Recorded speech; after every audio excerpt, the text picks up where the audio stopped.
Medina Taiba में औरतें जो सलाम करने के लिए हुजूर की जालियों के पास जाती, सुना है बहुत सारी आलिमाएं मुबल्लिगाएं बड़ी बड़ी इल्म वाली औरतें भी खड़ी थी और सलाम पेश कर रही थी हुजूर को अच्छे अच्छे अल्फाज से।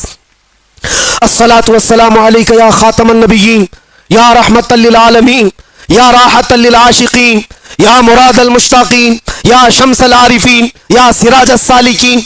हुजूर के लक़ब है।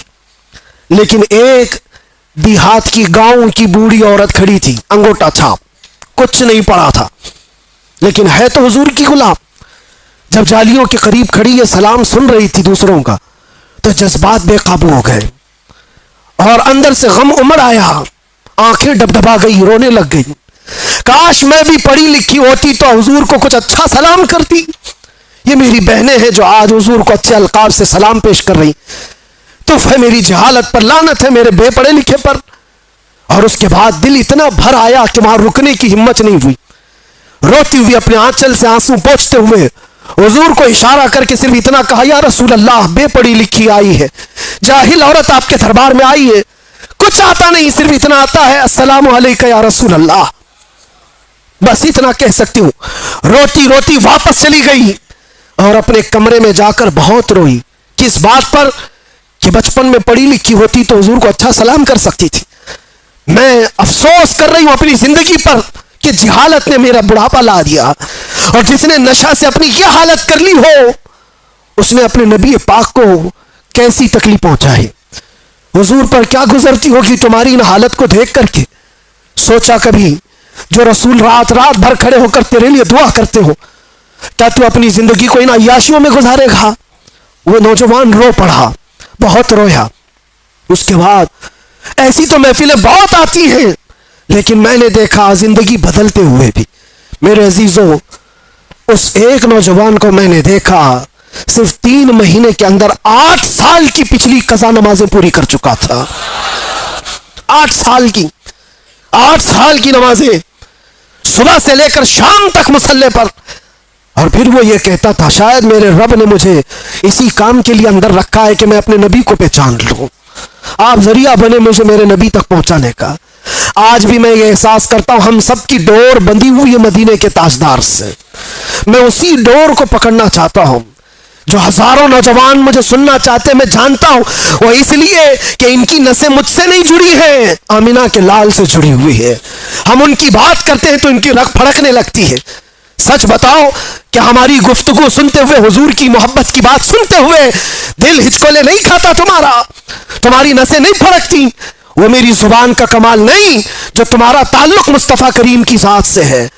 जब किसी के महबूब को छेड़ा जाए तो फिर उसका पूरा जिस्म का खून गर्म होने लगता है। यही तुम सबकी कैफियत है। जितने लोग मुझे सुनते हैं, मैं जानता हूं उनके दिलों में मेरे नबी की मोहब्बत है, इसलिए जब ये बातें सुनते हैं तो उनका जिस्म गर्म होता है और रगें फड़कने लगती है। और मैं उसी को वापस फिर लाना चाहता हूं।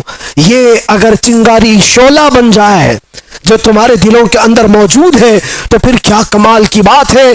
कुव्वत इश्क से हर पस्त को बाला कर दे, दहर में नामे मोहम्मद से उजाला कर दे। जिस तरफ तुम गुजरोगे, खुशबुएं तुम्हें लोगों को ये बताएंगी कि गुजरने वाला मदीने का गुलाम जा रहा है। आ जाओ, आज की इस रात ये तय करके उठो कि जीना है तो मेरे नबी की मर्जी के मुताबिक जीना है, इंशाअल्लाह। और जितनी बेहयाइयां और बुराइयां हमसे या हमारे दोस्तों से सरजद हुई, उनको दूर कराएंगे और माहौल में ले आएंगे। जितनी जिंदगी बची है, जाना है ना हुजूर को मुंह दिखाने के लिए। कब्र में हुजूर का दीदार करना है कि नहीं करना है? अरे सच सबर करके हम भी एक दिन जाएंगे। आज कब्रिस्तान वालों को देख कर क्या है, जियारत कर क्या है, वो अपनी कब्रों में होंगे। हो सकता है कुछ गुनाहों की वजह से कुछ लोग सजा पा रहे हो, लेकिन आज हम रहमत इलाही से उम्मीद ये करते, मौला उन सब की कब्रों पर आज रहम करम की बारिशें फरमाए। और सबसे बड़ी बात यह है कि आज रब तबारक व तआला उनकी कब्रों में जलवे रसूल अता फरमाए, और हमारी भी कब्रों में होगा इंशाअल्लाह, होगा इंशाअल्लाह। इसीलिए हमको हमारे घर वाले सजा करके भेजते हैं, अच्छे कपड़े पहना कर भेजते हैं, साफ सफेद लिबास कफन का, अतर भी लगाते हैं, सुरमा भी लगाते हैं, फूल भी चढ़ाते हैं, जैसे दूल्हे को सजाते हैं। मुर्दे को क्यों सजा रहे हैं? वो कब्र में जा रहा है, मट्टी में जा रहा है, लेकिन बुजुर्गों ने फरमाया इसलिए सजाते हैं कि वो अपने नबी को देखने जा रहा है, हुजूर की जियारत करने जा रहा है, जाना है हुजूर को चेहरा दिखाना है, तो वो चेहरा बना तो लो जल्दी से, और जब जाओ तो फरिश्ते जिस वक्त उठाएंगे तो हम इंतजार ही कर रहे होंगे, हम इंतजार ही कर रहे होंगे कि नबी पाक सल्लल्लाहु ताला अलैहि वसल्लम तशरीफ ला रहे होंगे।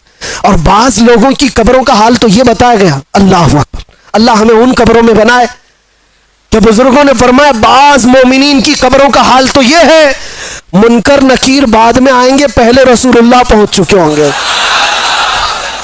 और फिर वही मोमिन ये कह सकता है जब फरिश्ते उसको पूछ रहे हो बता इनके बारे में क्या कहता था, वो तो पहले से आए हुए हैं, फिर फरिश्ते पूछेंगे तो यही तो कहेगा वो मोमिन, अब तो पाए नाज से ऐ फरिश्तों क्यों उठो, अरे मर के पहुंचा हूं यहां इस दिलरुबा के वास्ते।